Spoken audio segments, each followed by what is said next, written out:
The biggest challenge of making the film was telling a story that's informative, entertaining, and story-driven. That's coming from 4 people's points of view that spans over 20 years.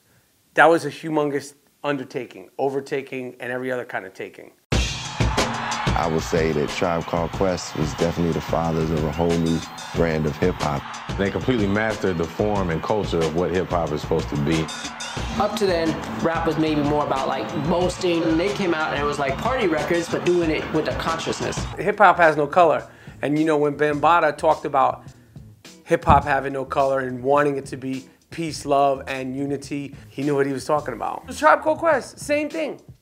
You know, there was all these, the music had such diversity. LL, Run DMC, Big Daddy Kane, Biz Markie, Kool Moe Dee, you know, and then a group I hear on the radio, on the Jungle Brothers song on Red Alert's radio program, you know, this is Q-Tip from A Tribe Called Quest on the Jungle Brothers album.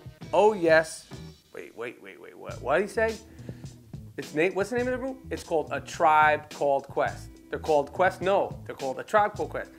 And his name's Q-Tip. Q-Tip. This is the time when dudes' names were like Kool Moe Dee, Big Daddy Kane. And the guy comes out, his name's Q-Tip.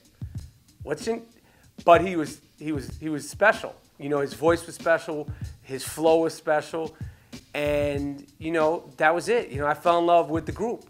And then, you know, their album came out and that was it. You know, I became a fan and you know, and along with all these other people that were coming out at the time, it was an exciting time. But I just always had an emotional attraction to Tribe music. They spoke to me emotionally, and that, you know, stayed with me until the group broke up in 1998. And when the group broke up in 1998, I was devastated, as were all the fans. And you wanted to know why, what happened. And that curiosity of why, what happened, is what spawned this documentary 10 years later in 2008 when they went back on tour. Because I was like, oh, they're touring? Yo, we got to do a documentary on Tribe Called Quest. Because if the Beatles were back together after they broke up, you'd do a documentary on them. It meant the same thing to me. Like, yeah, of course, yo, you got to it's Tribe Called Quest. I've known Q-Tip since we were about 2 years old. We met in church. Best friends, you know what I'm saying? He was the one who said to me, yo, you should rhyme. And if you could rhyme, that was like a big deal. Then he met Ali in high school, and before you knew it, it was on. I set out to accomplish when I first started making the movie was a celebration of the group's music, a celebration of the golden era of hip hop, and an examination of the music and you know, how it was made and the impact it had on other people. You know, the vision was to shoot the concerts, get archival footage, talk to people they influenced, and keep it like that.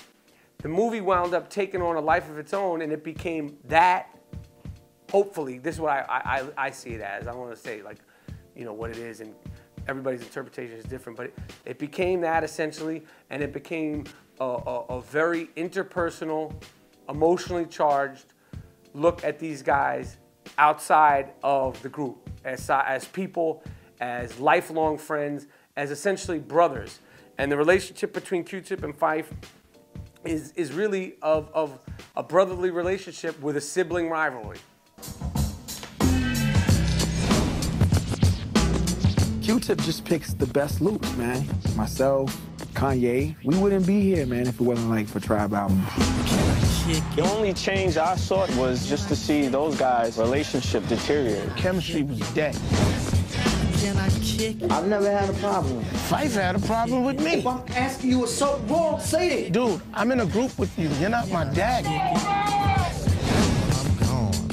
That was it for me. For me, the movie's about growing up at a special time, you know, being exposed to hip hop, having it inspire me, having it inspire people like A Tribe Called Quest, them doing something really, really special that influenced a lot of really prominent, important artists of today, and a look at their relationship that eventually, you know, caused them to stop making that music, and that can, you know, and a look at their relationship, you know, as to why the group broke up in the first place. The movie is about, you know, hip hop, and the movie is about 4 guys named Kamal, Malik, Jarobi, and Ali. Like, you know, like it celebrates them as artists and sort of larger-than-life characters in A Tribe Called Quest, and you kind of get to know them as just regular guys, because that's what they are. And I think the fact that they are regular guys is what made them great in the first place, because the way they talked and the way they spoke, you know, under the auspices of A Tribe Called Quest, you felt like you knew them because they spoke to you like regular people. Is A Tribe Called Quest gonna make more music? You got the answer to that question? It's gonna be one interesting documentary. As the tribe flies high like a dove.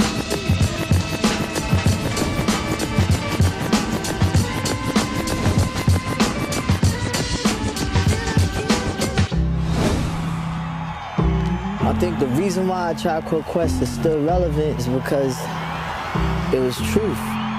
I'm Michael Rapaport, the director of Beats, Rhymes, and Life, The Travels of A Tribe Called Quest, and you're watching Reelblack.